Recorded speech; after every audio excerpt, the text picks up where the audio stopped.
Another day for people to sign up for health care, but what about the whole premise of the program? In order to work, remember, young, healthy people need to be rushing in. My next guests are all young, and some are pretty skeptical about it all. Boris Donsky, Senior Client Service Manager at CUNet. Adir Tal is a disc jockey, and Scott Gamm is founder at HelpSaveMyDollars.com, a financial advice website for young people. Also author of More Money, Please. And guys, thank you all for being here.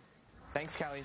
Thanks, Kelly. Thank you. Boris, I wanted to start with you because I find this very interesting. So people like you, millennials, young, healthy people signing up are key to the success of the Obamacare law, but you say you just don't want to. Why? Well, I'm lucky enough to work for a large enough corporation that our insurance plans for 2014 haven't been affected.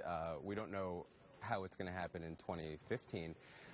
But my main concern with the law is that the government has set a precedent. They've been backed up by the courts that they can compel the American people to purchase a product they may or may not want to purchase. And if we don't do that, then we can be levied a tax through the IRS. And I just think that going forward in the long term, that's a very, very bad road to go down. Adir, what about you? Tell us a little bit about your situation. Well, hey, how are you guys, first of all? My situation is I am a cancer survivor myself, and I am pro the Affordable Care Act. I work with Livestrong, and I know that they're very pro it. And, I'm not a politician, and I'm not as in tune with the political jargon as the majority of the people that I'm sure come into this show are. But I'm someone that's personally been affected by, health issues, and I personally do believe in what it's doing and the benefits of it. Do you have to sign up, Adir, for coverage, or do you get it elsewhere? Well, I am an independent contractor, so I am one of the people that I do feel will affect the most, because I do have to go independently and sign up for my health insurance and, think... And have you tried yet? And are you doing it on the state or federal level? I'm doing it on the state level, and, I haven't enrolled in the Affordable Care Act yet. But that is something that I am planning on doing. But from my understanding, for the last 3 years, since it's gone through, a lot of the things have actually been in effect, like, as an example, pre-existing medical conditions going into it again. Do you face then, because if you don't sign up then and you don't have coverage elsewhere, you would be part, I believe, of someone who'd have to pay a penalty for not having coverage. So you're either going to have to pay $95 or 1% of your income, or go ahead and sign up very soon here, certainly by March, right. I believe. Right. Well, I mean, I am insured. I do have health insurance. But it is something, again, like I said, it is something that I am doing. I am going to be enrolling in the Affordable Care Act, and, I just found out that it did get extended, so that works out perfectly for me. Okay, Scott Gamm, I mean, so you hear Boris's story, you hear Adir's story, and what do you say about all of this? Well, look, Kelly, I think the dynamic of this healthcare law really comes at a bad time where you have young people who are dealing with so many issues. The economic landscape for young people is not looking too good. And now we're asking young people to subsidize the rest of the system. And if the administration doesn't get enough young people to sign up for Obamacare, the premiums for some of the older people out there are going to skyrocket.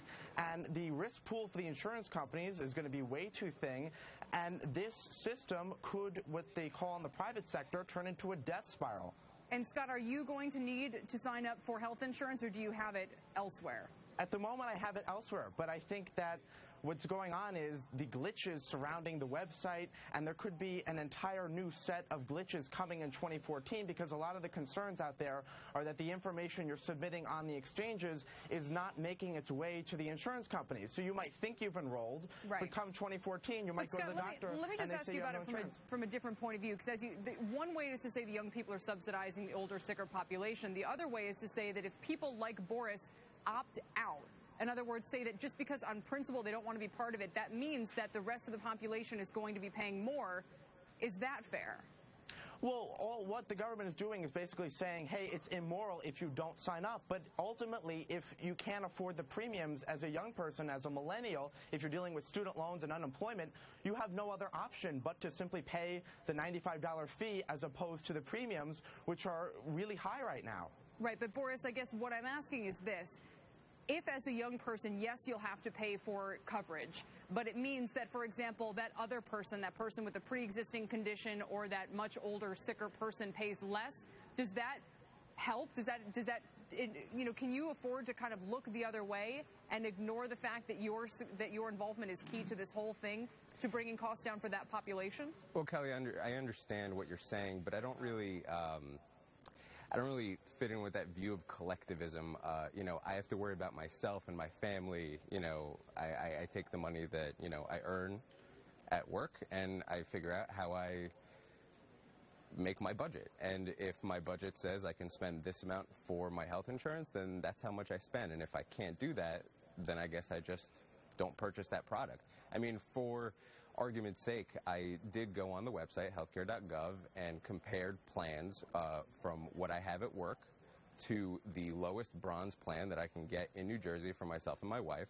And the Affordable Care Act offers me a plan where I can pay 150% of what I'm paying right now. Mm-hmm. I can have deductibles that are twice as high and co-insurance that goes from 80% to 50%. That doesn't seem very affordable to me.